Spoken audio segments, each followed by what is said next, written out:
So over here, you can see that I have this 3D model right here. And let's say what I want to do now is go ahead and position the camera in a certain section. In that case, what you can do is you can go ahead and utilize the position camera tool. So to do that, you need to go around onto the camera menu over here, and then you can see that position camera is an option, and then you get this icon right here. So now you can go ahead and choose a starting point right here and choose the direction and click and drag onto the position you want. So let's say, for example, I'm going to drag this on the green axis just like this, and you can see that I simply go ahead and position my camera right here.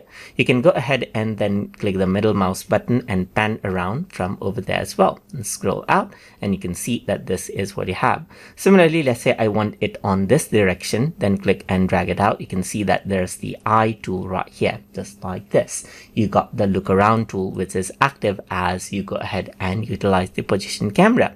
So if I want to enable that again, you can simply go around onto camera right here and then go for position camera tool right here, click and drag it over here, just like this, from starting point to the end point, and then you got the position camera right here, just like this. You can pan around, scroll out, and then this is what you have, as you can see right here. And that is how you can go ahead and use the position camera tool to view out exactly in a particular section as you want inside of SketchUp. So hope you guys learned something as always. And as always, please like, comment, share, and subscribe.